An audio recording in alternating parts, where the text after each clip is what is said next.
Curve की editing के बाद देख सकते हैं कि मेरी प्रीवियस लाइन चेंज नहीं हुई है। यहाँ आपने एक बात याद रखनी है कि जब हम स्पाइरल की टेंजेंसी कंसंट्रेट को चेंज करेंगे तो उसके तीनों पोर्शन में अगर किसी भी एक पोर्शन की टेंजेंसी कंसंट्रेट चेंज करेंगे तो तमाम पोर्शन की टेंजेंसी कंसंट्रेट चेंज हो जाएगी। नेक्स्ट हमारे पास हर एक पेरीमीटर पे कंसंट्रेट लॉक लगा हुआ है, इसको हम यहाँ से अनलॉक भी कर सकते हैं। लेकिन टेंजेंसी कंसंट्रेट को हमने डिफ़ॉल्ट सेटिंग के मुताबिक ही रखना होता है ताकि हर एक एंटिटी एक दूसरे के साथ कनेक्टेड रहे।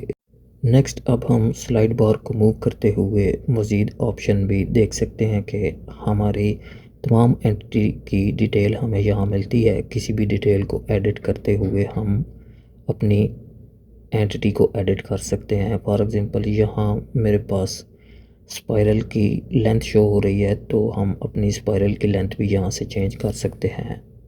स्पाइरल लेंथ के साथ साथ हमारे पास सिंपल कर्व के रेडियस भी शो हो रहे हैं। सिंपल कर्व के रेडियस के मुताबिक भी हम अपनी सिंपल कर्व को यहाँ से चेंज कर सकते हैं।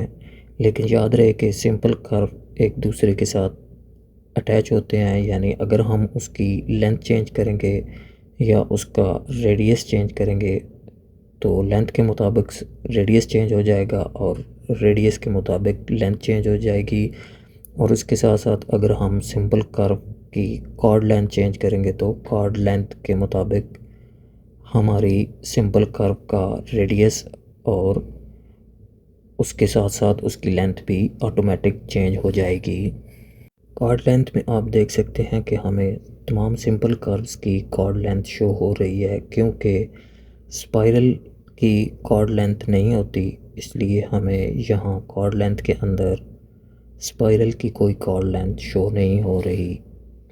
स्लाइड बार को मूव करते हुए अगर हम लास्ट में देखेंगे तो हमें अपनी स्पाइरल की कंप्लीट डिटेल यानी pi station, pi northing easting और उसके बाद लास्ट में हमें स्पाइरल पीआई एंगल भी नज़र आएगा। ये थी मेरी आज की वीडियो। अगर वीडियो आपको अच्छी लगे लाइक करें। शुक्रिया।